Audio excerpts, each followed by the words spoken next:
It's a really great pleasure to be here. Uh, and hi, Terry. And this Good is morning. great to speak to you. Good morning. And today we're gonna talk about marketplaces, a really hot topic nowadays. And when looking at Polish market, we got three A's here. The first A is obvious. This is Allegro. The second one is Amazon. We talk about for a while, freshly entered Polish market. And we got as well AliExpress, which is a retail arm of well-known Alibaba and quite popular in Poland. So there are three A's, three marketplaces, and they may look quite similar now, but there are different stories behind. So please, as former employer of employee of two of them, yeah, maybe you would like to share your experience, what they are about and where they are coming from here.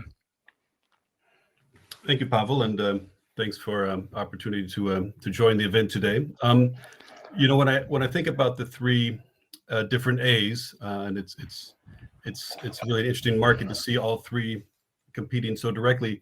When I think about them, having worked for two of them and being fairly familiar with the third, I think about their differences and where they're coming from, and I think that's very helpful to understand where they're going and how are they going to compete with each other in the future. When I think about where it's coming from, I think about what I like to call their DNA.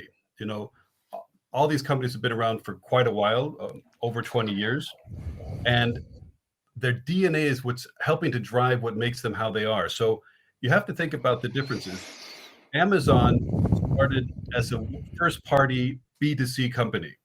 And although they now do third party and marketplaces and many other things, that's still part of their DNA. Alibaba, on the other side, started as a third party B2B business. So although they also do third party and everything else in B2C, that's still part of their DNA. And Allegro, started as third party C2C. So each one of them really started in a different area. And although they compete directly now, for me, this makes a big difference in how they approach, where their strengths are, where their comfort zones, where they're most comfortable competing. What do they obsess about? Amazon is obsessed about the end consumer. Everything else in between is just something that needs to work well so they can serve the end consumer. Alibaba, AliExpress obsess about making it easy. How do they make it easy for the seller and the buyer to connect? What does Allegro obsess about? What is it that really drives them? And it's thinking about these differences that I think help us to understand how the three are going to compete. Okay, but we know we got a couple of years in front of us where probably marketplaces are going to gain even more popularity, and we expect kind of war or at least fight between them. We got a local champion, we got a global champion, and we got a love brand for some at least consumers with different values offered. And what we all probably would like to know when looking at Allegro, almost 40% of Polish market, is being a local champion for them an advantage or a problem because they are so closely tied here? Or maybe is Amazon going to swallow Allegro someday, or it will be a tough task for them? So, Allegro as a local champion has a huge advantage. And it's an advantage that, I think they understand and they play to, but they really need to do everything they can to build on the strength of the local champion. As a local champion, they understand both the Polish consumer, but also the Polish business infrastructure, the relationship with other Polish companies. They understand that much better than Amazon or AliExpress can ever do. That's not their strength, right? They have other strengths. So Allegro really needs to play to that understanding, and it's a very, very strong advantage. But the other two have their advantages when it comes to technology, when it comes to their global scale fueling their technology, to the data globally collected to fuel their technology. Those are huge advantages that Allegro can't compete with. it can develop technology on its own. It can source technology, and it does, but it'll never be able to compete to have the exact same quality of technology, I think, that the other two can. So it needs to play to that local strength. All three of these companies are building off of the same virtuous circle, the virtuous circle of sellers, buyers, and third-party solutions. They're all trying to figure out, as I bring in more sellers, do I bring in more buyers? Do I bring in more competition, which drives for better pricing? All three of them they're using the same tool, the same virtuous circle. But Allegro has the advantage of knowing part of that circle, the local buyer, better than the other two. And that's something they've really got to play on, invest on, and obsess about. Okay. And but well, this is not enough to say we got the best technology, buy with us, or we are so local, follow us. Okay, at some point it could be enough, but at the end, consumer has to be offered with something, and it brings a question to my mind: what is the crucial part for the marketplace to gain the offer themselves, to win sellers, or maybe to be the cheapest one? Where would be the real battlefield between them? Because at the moment, Allegro has the most of market due to sellers present there. Alibaba is not local. AliExpress, they are Chinese seller at the moment with some problems with VAT. And Amazon in Poland mostly operates with its own offer in vendor model with very limited number of Polish sellers. So what would be crucial for them? Where they are going to hit to win? Mm-hmm. So when it comes to AliExpress, perhaps is the first one. One of their challenges really is the connection to the local consumer and to a stronger connection to the local businesses. So that's where they need to focus, and that's hard to do. They have great strength in sourcing, Chinese sellers, but they need to source local Polish sellers, and they need to understand the local consumer. So that's their battlefield. Logistics is maybe another one that they need to work out. If I look at the other extreme with Amazon has already strong local logistics because they're able to, they have a lot of facilities in Poland to serve the German market, and they can use those facilities easily for the Polish market. So they have a lot more infrastructure, frankly, but they need to make the commitment to the Polish market, and the fact that they haven't done that yet shouldn't surprise people. Amazon spent a long time, maybe a decade, thinking about entering Italy and Spain before they actually did. So that might have surprised people in Italy and Spain at the time. But for Poland, I don't see any difference, where they're taking their time to decide how they want to enter the market and the importance of the market for them. That's a certain disadvantage when it comes to Amazon for the Polish market, because it means they're not yet fully committed. And this is Allegro's biggest advantage, maybe also their weak spot, but also their advantage. They're more than committed to the Polish market. The Polish market is, represents the majority or entirety of their business. So that makes them weak when it comes to trying to compete on a global scale or how they expand other markets. But it means they have no doubt, they have no lack of focus, no lack of commitment to the Polish market, to the Polish consumer, and to serving Polish businesses. That's a big advantage. And I think when Allegro looked to expand abroad, and then kind of came back from that, part of that was also looking at the potential distraction for Allegro of looking outside of Poland. So I think when it comes to Allegro, really playing on that local strength, committing to the market, and not worrying too much, frankly, about AliExpress and Amazon. It's hard not to do that. That's easy for me to say, but I can tell you that that's how Amazon approaches it. They don't worry too much about the competition. They obsess about the consumer. And I think this is what Allegro needs to do. Obsess, play to their natural strength as the local hero, as the local dominant player, and just build out more and more strength and how well they can serve the local consumer better than the other two. Okay, Amazon is well known from its consumer obsession, but you mentioned other thing. I think it is quite important, especially in Poland. I mean logistics and delivery specifically, because Amazon is well known from its Fulfilled by Amazon FBA service, which Allegro is about to start right now, one fulfillment. That's how it's called. Mhm. And AliExpress, which lacks such offering at all.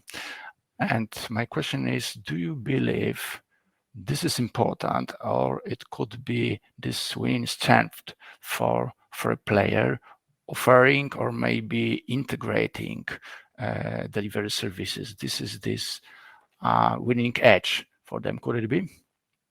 I think it's a very important one, Pavel. So think about think about how Allegro is approaching that versus FBA. If Allegro were to approach that simply to say, Amazon, this is a core strength of Amazon outside of Poland.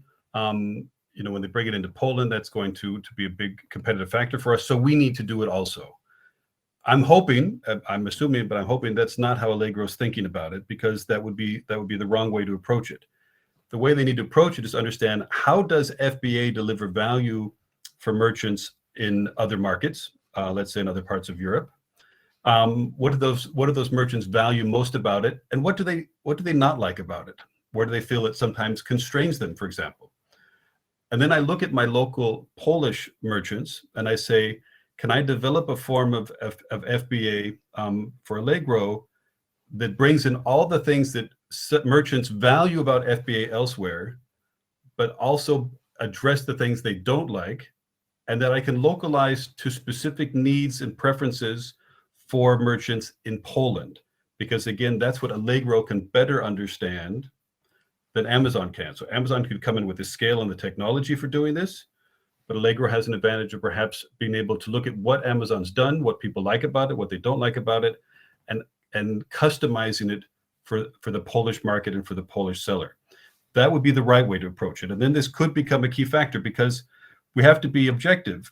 If the Amazon version of this was simply so much stronger, so much more attractive financially and how it's used, even a very loyal Allegro merchant could say, I'd rather do this with Allegro, but the version that Amazon's offering me is just that much more cost effective, works that much better.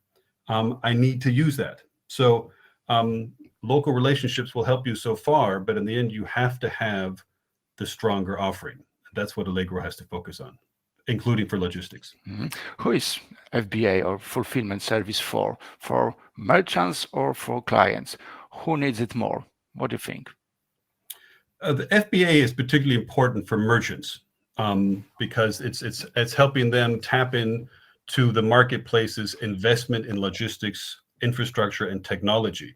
The consumer, you could say, I'd like to say provocatively, the consumer doesn't care, because the consumer says, how you get the product to me as quickly and efficiently and as reliably as possible is your problem. It's not my problem. So I don't care whether you use FBA or one solution or not. You just better get me my product to me as quickly as I want it in a very reliable way. How you do that is your problem, not mine. I'm not so sure, because Smart Delivery, this is Allegro version of Amazon Prime, is available with the minimum order value of 40 zlotys. So having the opportunity to order from different merchants with one delivery, it makes it easier. But okay, we may leave it for a moment, because I got another question, and this is quite important, just as I feel, because this is something I'm asked very often. Who are the marketplaces for? For brands, for stores, for individual merchants, for mid-size merchants? Who are they for? Or should the brands enter the marketplace? This is the enemy or the friend for them? So, brands are the most important, have been the most important players in the retail space, for the last, 40 or more years. It's brands that invest even more than Amazon's and everyone else in understanding the consumer, segmenting those consumers, deciding which preferences, which wants and needs those consumers they believe they can create and offer a better solution to. So brands are the source frankly, of quality products. Brands sometimes see marketplaces as a source of competition, and certainly the power of certain marketplaces, be it Allegro in Poland or Amazon elsewhere, or AliExpress, Alibaba, and other places.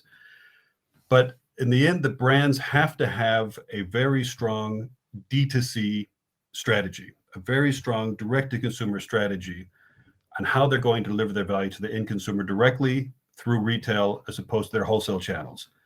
And marketplaces simply are one of the most important ways brands deliver D2C to their end consumer.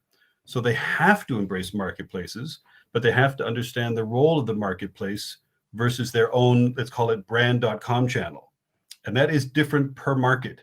In China, marketplaces are 98% of online retail. So if I have a brand.com site in China, it might do 2%. That's nice, but that's not, that's really almost irrelevant. In other parts of Europe and in the West, marketplaces are a very big share of online D2C, but they're still only one part. So marketplaces are for consumers to find what they're looking for. Brands have a key role to play there to use it. And merchants and sellers and multi-brand retailers also use it. They were more dominant in the beginning of marketplaces because they're easier to onboard. They bring a whole bunch of products and brands with them, but they are not the future of marketplaces. The future marketplaces are brands and the marketplaces themselves. And multi-brand retailers will play a role there, an important role, but a minority role in my view. Okay, so this is a problem for multi-brand e-retailers more than for brands or marketplaces themselves. The e-retailer is running into trouble. Because what do they offer, right? The marketplaces themselves are the multi-brand retailers. The brands are the sources of the products. So the multi-brand retailers playing on the marketplaces, they need a way to differentiate themselves from the other two. What makes them indispensable? And that's the challenge. But marketplaces are usually limited only to the online channel, and the market isn't online only. It's something definitely wider. So I would like to ask you, if you're supposed to bet your own dollars, marketplace, e-retailer, or omni-channel retailer, and the brand store, D2C, where would the money go? So if I was to bet my money, Pavel, I bet my money always on the consumer. It's always going to be on the consumer. They're the ones who are actually providing the demand that drives all of this. So I bet my money on the consumer, not on a specific channel. When it comes to what consumers want, consumers don't care, in my opinion, about, like I said, they don't care about logistics. They don't care about online or marketplaces or offline. Consumers care about their own wants and needs, which means I think in terms of channels, omni-channel is a direction that all of the players have to be going in because that's where consumers already are. Consumers never use the term omni-channel, but they do not care about the differentiation. A consumer does not get up in the morning and say, I want to buy some shoes today online on Allegro, and then I'm going to go offline and buy a new sofa. Consumer says, I would like some new shoes. I need a new sofa. How am I going to buy them? Who's going to give me the best matching to my preferences of how I want to see, experience, choose, compare products for those two needs or wants that I have? So omni-channel is the direction it's going. Marketplaces are going omni-channel. So Alibaba in China does integrate completely for brands that sell on their B2C marketplaces, enable them to integrate completely with their offline stores. Amazon is doing much in this direction also. So I think marketplaces have to become omni-channel also. All right. Thank you so much. If you're supposed to give the advice right now to e-retailers, the omni-channel ones, the big ones, facing such situation that brands themselves are going to be stronger and the marketplaces are taking over the market, what should they do to defend their positions? So I think it's incredibly important for them to have a clear sense of what I referred to before, which is what is their D2C, what is their direct-to-consumer strategy in general? Are they, some brands have moved massively to D2C. Look at brands like like Nike and Adidas, who have massively shifted a big share of their revenue from wholesale to direct to consumer. So a brand needs to have a strategy for the direct to consumer. What is its role for them in the future? Dominant role, minority role, and then as the second question, say, okay, and within that, what is my strategy for marketplaces? What is my omni-channel strategy for D2C? And what is my strategy for marketplaces? And then face the question, depending on how differentiated those strategies are, my marketplace strategy versus my overall D2C, my brand.com own online direct strategy, my omni-channel strategy, how am I organizing that in my team?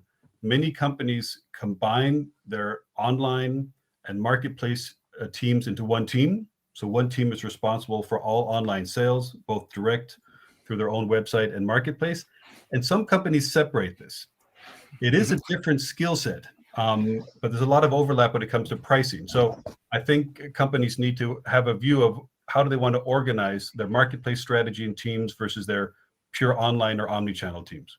Yeah, but I'm asking about retailers, not the brands, not the marketplaces, but retailers, because retailers now are responsible for a lot of sales for brands. If the brand is supposed to establish own D2C channel or go to the marketplace, these retailers still wanting to offer products, the brand goods, but the brand goes more in D2C or more to marketplaces. And what's the strategy for retailers? Should they become marketplaces at some point, or maybe they should team up with brands and serve the D2C channels?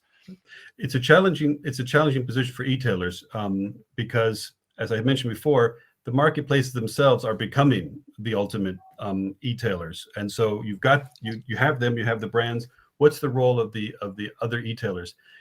If they are able to form a niche marketplace, if they're serving a very specific type of category, they have multiple brands, but it's a very specific category, then a niche marketplace is a possibility. Niche marketplaces are growing quite strongly. Big marketplaces are growing strongly. Niche marketplaces are growing strongly. What's not growing is that big, slightly less defined part in the middle, where the consumer says, I either go to the big guys, they have everything, or I go to these small niche players because I'm looking at very specific areas, and I can do that on an e-tailer or a marketplace. So being in the middle is not a good place to be. So for an e-tailer, I would be looking at, say, what value can I add better than a single brand site? And what value can I add better than the huge dominant marketplaces? I have to carve out my value proposition of where I can do better. And then I need to focus on that. I need to obsess about that. Trying to be a generalist in the middle, mid-sized generalist e-tailer is, in my opinion, a very, very challenging space to be in the coming years. Okay, thank you very much. And guys, don't stay in the middle. Thank you. Commit and obsess. Commit and obsess about your customer. Dziękuję Państwu bardzo. Miłego dnia.